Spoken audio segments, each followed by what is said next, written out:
the military ruler of Niger, General Abdurrahman Chiani, said something today, and I'd like to read part of what he said to you. He said that he has accused Nigeria of conspiring with France and the United States to fund and support terrorism in his country. But there have been lots of attacks in Niger, Burkina Faso, generally the Sahel region that are forming the AES. They've been having issues. So he said, in a 3-hour national broadcast, he made a broadcast airing over the weekend. He said that high-level secret meeting took place in Abuja in December 2024 with the aim of orchestrating attacks against Nigerian state. He even went ahead to claim that CIA operatives, Nigerian officials, and Nigerian exiles living, when he took over, of course, the former president and people who were part of his cabinet and family, went on exile, some of them. So he's accusing Nigeria and the US and France of orchestrating insurgency in the whole of Sahel region. This is not the first time he has made this accusation. For a sitting military ruler to set up a press conference, 3 hours press conference, saying this thing, that means it is serious, barrister. And Nigerian government has to respond, or something has to be looked into, right? Who will look into it? The one he said before, did anybody look into it? How about the CIA or the American government? Maybe making a statement, perhaps rebuting or rebuting a rebuttal statement here could do something. Or when they keep accusing you, barrister, you have to say something. Promise. Were you here when the CIA told you that the Nigerian president is an active asset? It was alleged. Alleged. So this one you are saying now, what is it? It was alleged during the court proceedings. Someone wrote and said... Hold on. This one you are talking about now that this man is saying from Nigeria. He's also alleging. Let's leave it at that, since you don't want to believe what the man is saying. So go ahead with your thoughts, What I'm saying is that there is no smoke without fire. Okay. This man has been saying this inconsistent, and Nigerian officials have not made it. They've not even tried to say, okay, this thing is true or not. They kept quiet.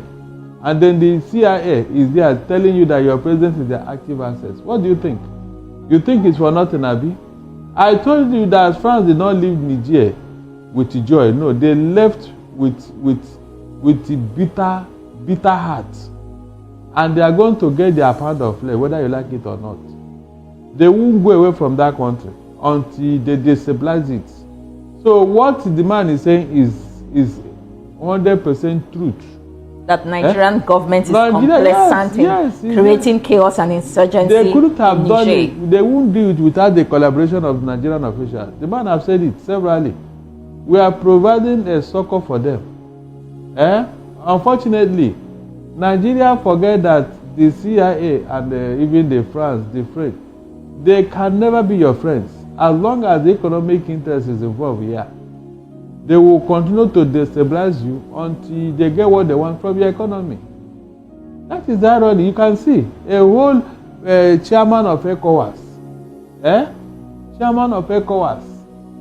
They are telling you of what you are involved in, and you don't even make any effort. All the ones they have been accusing Tinubu, has he reacted about it? No, he just kept quiet. Because it is the truth. When the CIA said that he is the active asset, if Tinubu knows the implication of such allegation, what is he supposed to do? Is he not supposed to react or even go to court? He said, his media aide, Bayon Anuga, made a statement saying that was just handiwork of clickbaiters and people who wants to make money off social media, of the president. Okay, true talk. So, and then the president, you kept quiet. Because this was coming from the CIA, remember? When the court told them to do certain things, the CIA came out and said it. It's not a roadside talk in America or non-state actor or whatever. This was said by the CIA themselves. So, what are you saying? According to that story, there was a plea bargain. And we know that when there is a plea bargain, there is certain agreement you meet, standards of agreement or certain things you agree to do. The drug thing is different from what we are hearing now. The CIA tells that Tinubu is an active asset, even as the president of Nigeria, separately from what he did there when he was in the United States. Barrister, I know all this thing came out because of the Chicago story and the drug. That was when we started getting all of these stories. So it means that it's not one issue. There are many issues involving Tinubu. When he was in the US, the CSU, what is it called? The social security number of somebody that he put in his certificate. Then this other one about CIA. It's not one issue now. It's not. So bringing it back to insecurity now, Barrister Darlington, how can the Nigerian government be complacent or be accused to be complacent while they are still fighting terrorism here? They are not fighting terrorism in Nigeria. Quote me. They are just doing a small screen. They are not fighting terrorism in Nigeria, promise. If not, this guy will not be doing what they are doing in Benue. Forget that thing. They are just trying to show that they are doing something. Really, they don't want to do anything. How can you tell me that Nigerian soldiers and Nigerian officials, government officials are there when terrorists are coming into Nigeria as if they are going to show the market? Today, one group will come, take over one part of Nigeria. Tomorrow, another group will enter, take over one part of Nigeria. And you're telling me you're fighting. What are you telling me? But Barrister, to be fair to this administration, insurgency and insecurity did not begin and didn't begin. It escalated under their watch. Comparing it to the former President Muhammadu Buhari's administration, rating it, Barrister, what would you say? No, it is worse now because under Tinubu's watch, 3 more have entered. Yes, the one in Kwara, the Lakurawas or whatever they call them. Didn't they come under Tinubu administration? So what are you now telling me? It escalated under his watch. So he said this thing that's going on in Benue now, it wasn't this bad before. It was under Tinubu that they are acting with so much arrogance and impunity. But the former president Muhammadu Buhari barely did anything much, especially in the north central Benue Plateau when killings. They just shun out statements and he goes, he doesn't go beyond that. He stops at churning out statements and that's it. Should he continue under Tinubu? Please tell me. Should he continue even under Buhari and Tinubu? Must we have terrorists in Nigeria? I tell you that under Tinubu it has escalated, it has gotten worse. Yet he couldn't declare state of emergency in Benue. But when Fubara and Wike were quarreling in rivers, he declared state of emergency there. Look at the contradiction.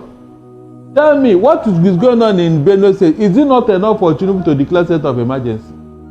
But he kept quiet. He pretended that he's not. He's there in Lagos now, enjoying courtesy visits from friends and political party, whatever. Meanwhile, people are dying all over Nigeria. Flood have taken over 200 lives in Niger State. Yet, Tinubu could not go and visit them. He sent a minister. Please, you don't. Okay, when he was going to campaign there last year, did he send somebody to go and campaign for him there? No, didn't Tinubu go to Niger State and campaign before 2023 election? Why didn't he send a minister to go and campaign for him there? The same people are now in a very serious problem. You couldn't go there. You feel so big that you cannot go, but you want their vote in 2027, Abi. You want their vote. That is how they regard you. They don't. In fact, Nigerian leaders are heartless. Seriously, no sympathy. They just say it with their mouth that they are. Meanwhile, inside them, they don't have any regard for Nigerians. That's why things are like this. They don't have one smallest regard for any Nigerian. Under your watch, people are being slaughtered in Benue. Almost you didn't say anything. No state of emergency, nothing. You just kept quiet. You send somebody. You send somebody. Are you serious? During campaign, will you send somebody to go and campaign for you? Perhaps campaign, the politicians or leaders may see campaign as something different. They may see campaign as a different ball game than fighting or doing their major job when they are invited. After all, they have ministers and people who are their supporters who they trust on or rely on to help them deliver their votes. The FCT minister have assured the president that he's going to deliver both the FCT and Rivers State to him. He said it 2 days ago during his media briefing. Don't worry yourself. By the way, talking about the FCT minister,